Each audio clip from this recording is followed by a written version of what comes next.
Okay, so I'm going to go over your Unit 7 test review. It's on atomic structure, electron configuration, and periodic trends. While I'm doing this, you're going to need a periodic table in front of you, preferably one that you have labeled with the blocks, the S, P, D, and F blocks, and then also the periodic table with the trends arrows that's on the study guide. Okay, so if you'll have those two things. All right, so the first question is, which number represents the principal quantum number? Well, principal quantum number just means the highest energy level. So if you're looking at this electron configuration right over here, and by the way, this is a noble gas configuration, the 5 is going to be the principal quantum number.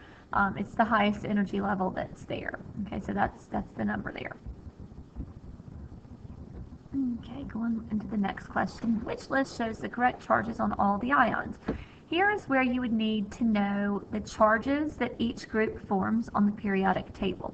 So if you look at these, B is the correct answer because you have bromine forming a bromide ion with a -1 charge. That's correct. Arsenic, which is As, forms an ion with a -3 charge. That's correct. And then oxygen forms an ion with a -2 charge.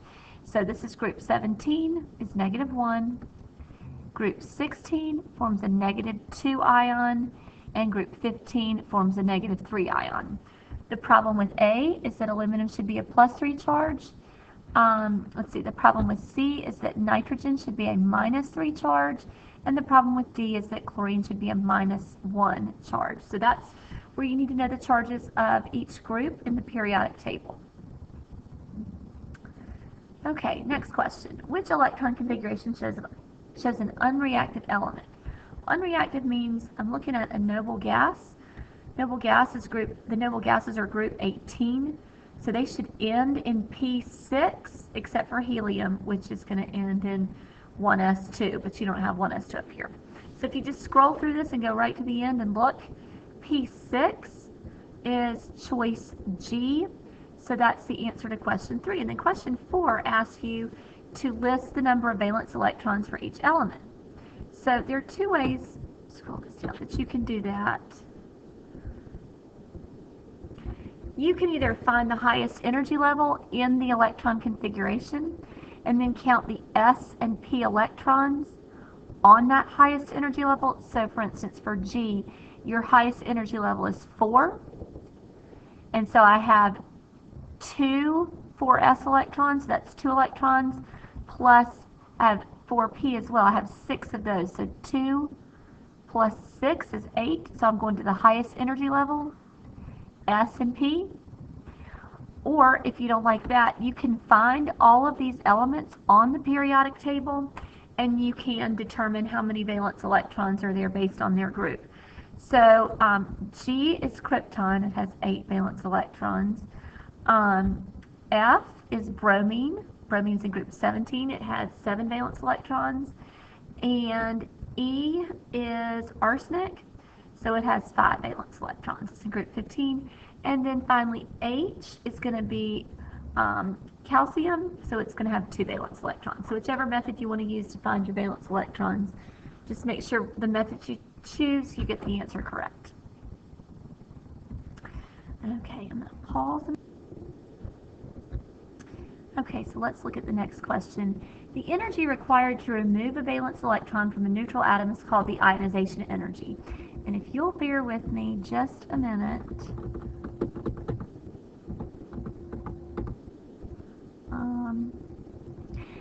On your study guide, where it has like your crash course for periodic trends, right here is the definition of ionization energy. So if it's a definition question, make sure you read the information on the back of your study guide. Okay. Sorry, I'm making you dizzy. Okay. Next, the ability for a nucleus to attract electrons in a chemical bond is called electronegativity, and that's on the same part of the study guide as the ionization energy. Now I have circled chemical bond. In order for elements to have electronegativity values and to attract electrons in a chemical bond, they have to bond. So do not look for electronegativity values in elements that don't form bonds. So that would be like your noble gases. Don't look for electronegativity values in the noble gases. They're not going to have them. And then I want to show you right here for electronegativity, and I have this in bold. Noble gases do not bond, so don't look for electronegativity values for these elements. Fluorine is the most electronegative element on the periodic table. So if you are given an answer choice with fluorine in it and you're asked about the most electronegative element, pick fluorine. And if you look at the periodic table with the trends, electronegativity increases as you go to the right across the period and as you go up a group. So remember, your noble gases are here in group 18. They're typically not going to have electronegativity values because they don't make bonds. So you're going to look at group 17, and the furthest to the right and the highest up in the group is fluorine. So it's the most electronegative element. All right, so your next question, question number 7, which has a larger radius, oxygen or selenium, and why does this element have a larger atomic radius? So the atomic radius increases as you go to the left and down. So left across the period and then down a group, the radius increases. So since selenium is further down, they're both in group 16, since selenium is further down in group 16, it's going to have a larger radius. And the reason why is because selenium has more energy levels. So oxygen has 2 energy levels and selenium has 4. So there's a greater shielding effect because there are more energy levels, so the atomic radius is larger. And let me see if I can show you this. Okay, so I'll show you real quick. The center dot is the nucleus for oxygen and then selenium. Oxygen has 2 energy levels. Selenium has 4. There's a greater buffer zone or greater shielding between the nucleus, which is where the positive charges are, and those positive charges, the protons, will pull the electrons close to it. So selenium, that attractive force has got to go through lots of shells of electrons, whereas with the oxygen nucleus, there are only 2 energy levels there, so the attractive force is greater in oxygen than it is in selenium. The greater the attractive force, the smaller the atom gets. So shielding refers to how much of a buffer zone is there between the nucleus and the outermost electrons. There's more shielding or a greater shielding effect in selenium because it has more energy levels. Okay, so the next several questions, I'm going to pause a second.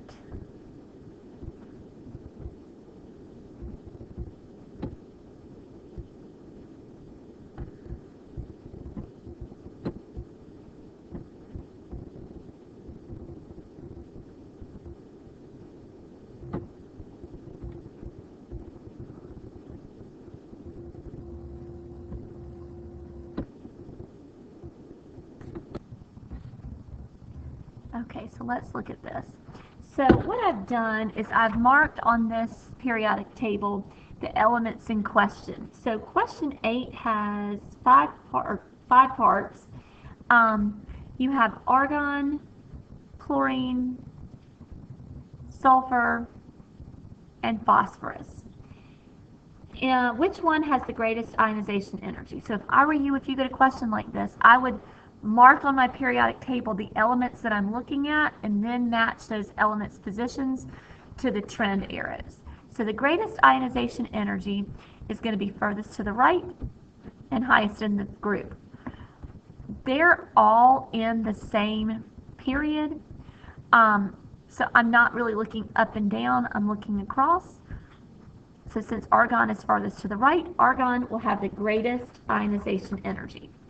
Which one has the largest atomic radius? So the atomic radius trend is opposite of ionization. So bigger radii are to the left and down. So all of these are in the same period. So So I need to look further to the left. So phosphorus is going to have the largest atomic radius because it's further to the right. Sorry, it's further to the left, so it will have the largest radius.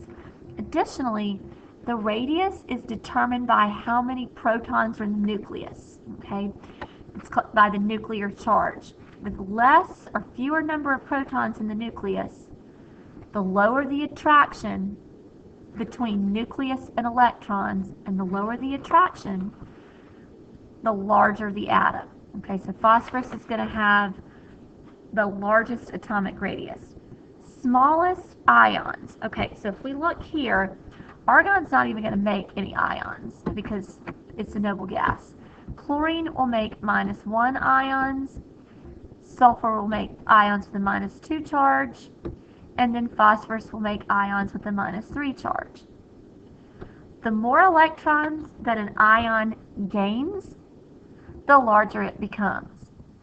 So phosphorus would have the largest ionic radius. Out of these elements that I have here, chlorine would have the smallest ionic radius because it only gained 1 electron. Next question. Which will not have a value for electronegativity? Well, that would be argon, because electronegativity, remember, refers to the ability for a nucleus to attract electrons in a chemical bond, and argon does not chemically bond, so it will not have an electronegativity value. And which one has the greatest effective nuclear charge? Effective nuclear charge means how many protons are in that nucleus. So since argon has the greatest number of protons out of these 4 elements, its nucleus has the greatest attraction for its electrons. Its nucleus is the most attractive. And because its nucleus is the most attractive, it's going to influence the size and the other properties of the atoms. So argon has the greatest effective nuclear charge. That just means how many protons are there. So I'll let you get a peek at your answers there if you need that. And then the next question is going to ask how many half-filled orbitals are in a nitrogen atom. So the first thing I would do to answer that question is I would write out the electron configuration for nitrogen. So 1s2, 2s2, 2p3. Remember that p orbitals fill electrons singly and then they double up. So since nitrogen has 1, 2, 3 p orbitals that only have 1 electron in here, there are 3 half-filled orbitals. Your next question asks you what is most likely the identity of the element. So you have a large atomic radius. The ionic radius is smaller than the parent atom. You have a low ionization energy and a low electronegativity. Well, large radius and low ionization and low electronegativity, that is going to be pointing to the side of the periodic table where they're metals. The only metal I have up here is iron. So iron's your answer. Your other clue is this. The ionic radius is smaller than the parent atom. That means that the ion is going to have a positive charge and it will lose electrons. Ions that lose electrons are smaller than the atom that they came from. So let's see, I can write this. So Fe +2 or +3 is going to be smaller. It's a smaller radius than the iron atom that it came from. Let me show you one thing in the handout so you'll know where this is to reference it. So right here, cations are positive ions, and they will have a radius that is smaller than the atom that formed them. So the calcium ion is smaller than the calcium atom. If you lose electrons, your radius becomes smaller. The more electrons you lose, the smaller you get. So aluminum lost 3 electrons. Sodium only lost 1. So aluminum is going to make the aluminum ion will make a smaller radius than the sodium ion. Anions have a larger radius than the atom that formed them. So if you gain electrons, you're larger than the atom that formed you. The more electrons you gain, the larger the ion. Okay, the next question. Bromine has an atomic radius of 114 picometers. That's just a measurement of how large the radius of the atom or the ion is. Which statement is true? All right, so you got stuff in here about chlorine, about iodine, about selenium, and about krypton. So what I kind of did over here was roughed out on the periodic table the arrangement of these. So chlorine, bromine, and iodine are all in the same group. They're all in group 17. And then krypton is it's the neighbor to bromine, and it's in group 18. And the selenium is also the neighbor to bromine, except it's in group 16. Okay? So that's how I have this arranged. If I know that this middle atom right here has a radius of 114 picometers, as I go down the group, the radius is going to get larger, and as I go left, from right to left, as I go to the left, across the period, the radius is going to get larger. So that would mean in this period, selenium has to be the largest radius. Bromine's in the middle, krypton's the smallest. In this group, chlorine is the smallest radius, bromine's in the middle, and iodine is the largest. So I need to pick a choice that either tells me chlorine's smaller than bromine, iodine's larger, or one that says that selenium is larger than bromine and krypton is smaller. So the answer choice that makes sense is O, because if this is 114 picometers, chlorine has to be smaller than that, 100. Okay, that works. And iodine has to be larger than that, 133. Yep, that's bigger than 114. That works. None of the other choices will work based on their numbers matching this pattern of increasing radius down and increasing radius to the left. All right, number 12. Which of these sequences is correct for increasing ionization energy? So ionization energy increases as you go to the right across the period and up a group. Choice B, you're looking at group 17. So if you took this and flipped it and started with fluorine at the top, then chlorine, then bromine, then iodine, you're going up the group. And see, I started here with fluorine that has the highest ionization energy, and that's the case. Okay, fluorine is higher up in the group. It's got a greater ionization energy than chlorine, and chlorine's is bigger than bromine's, and bromine's is bigger than iodine's. Okay, compared to the atomic radius of a sodium atom, the atomic radius of a magnesium atom is smaller.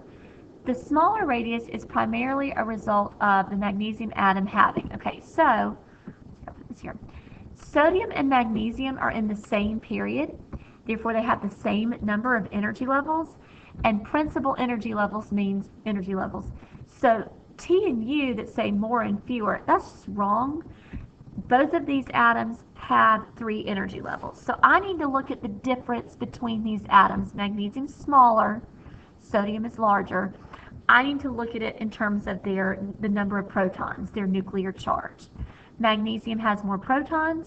The more protons you have, the more attractive the nucleus is, and it sucks those electrons closer to the nucleus. It holds those electrons closer, and as a result, the radius of the atom is smaller. Okay, so the answer there is R.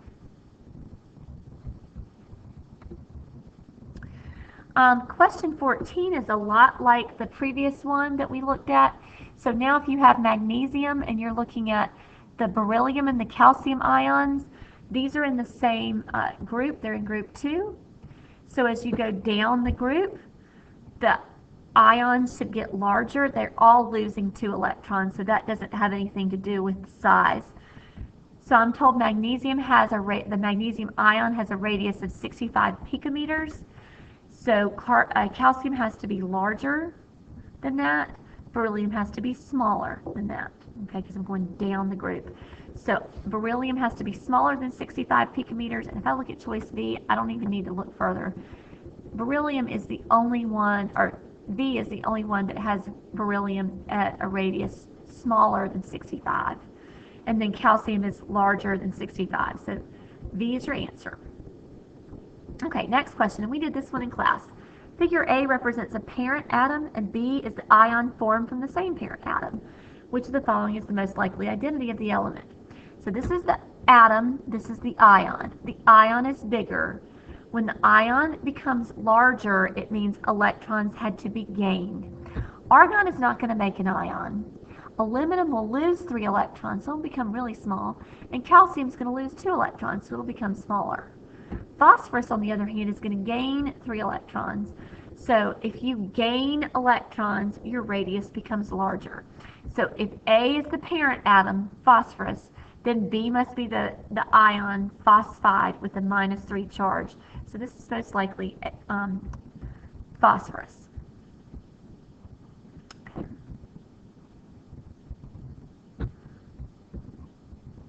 Okay, we did not talk about this in class, but it is in your notes. Dmitry Mendeleev arranged the periodic table according to atomic mass, and that worked for some elements, but not for all. So an English scientist, Henry Moseley, arranged the periodic table by atomic number, and Moseley's table is the table that we still use today. You just need to keep those two people straight, okay? Mendeleev, M-E, is atomic mass, and mass alphabetically comes before number, and Moseley is M-O, so M-O is the number. Smallest atomic radius, so I've got your elements right here. So I have oxygen, fluorine, sulfur, and chlorine. The radius gets bigger as you go to the right and down. So your largest radius would be sulfur, and your smallest would be fluorine. It's furthest to the right and furthest up in the group. Okay, so fluorine is going to be your smallest. All right, N equals 2 and N equals 3. N means energy level, so I'm going to go ahead and answer that question B. N means energy level. An electron on which energy level would have less energy? So if you say I have an electron on energy level 2 and energy level 3, the lower the energy level, the lower the energy of the electron. So in general, the closer electrons are to the nucleus, the lower the energy they will have.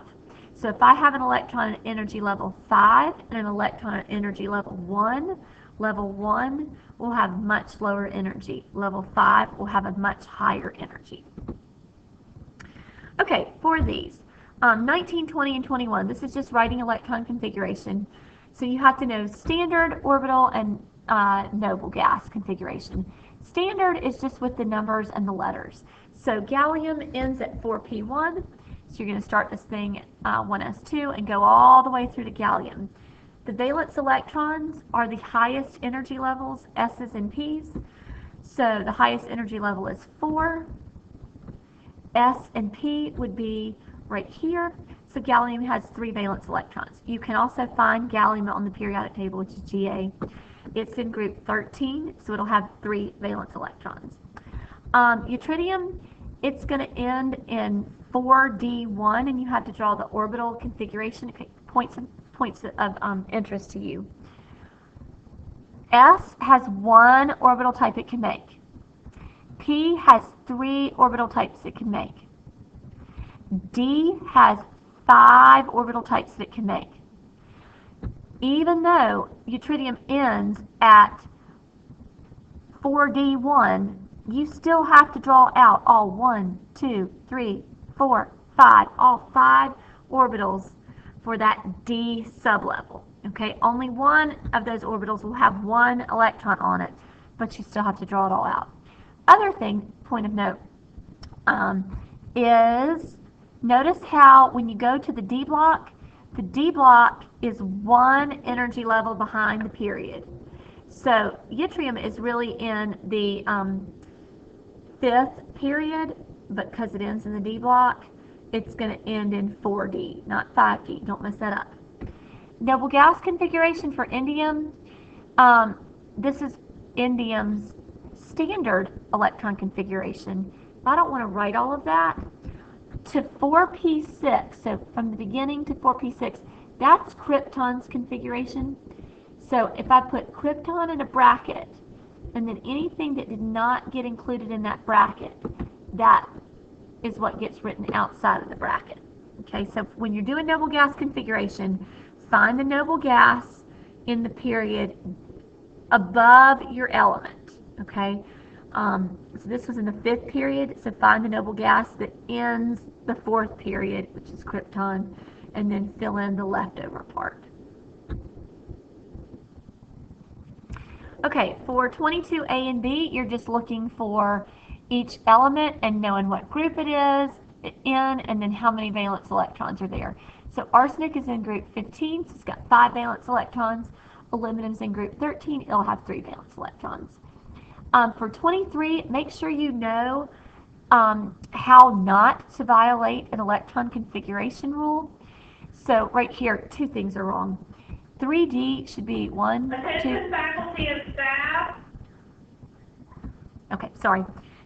So for the D orbital, you need 1, 2, 3, 4, 5. Okay, and I would want these arranged like this. Let's say that my D sublevel was full, you would never have 2 electrons on the same orbital that are both up, both a positive spin, or both down, a negative spin. So that's the issue there. For this middle one, you have to put a single electron on each of the p orbitals before you can double them up. So it needs to look like this. And then the last one, you cannot go up to the 3p sublevel before you filled up the 3s. So you need to fill up 3s and then go up to 3p. So those are the things that are wrong in 23. All right, 24. Emitted or emission means to give off. So in order for light to be given off from an element that you heat up, the electrons in that element that atom must move from a higher energy level to low.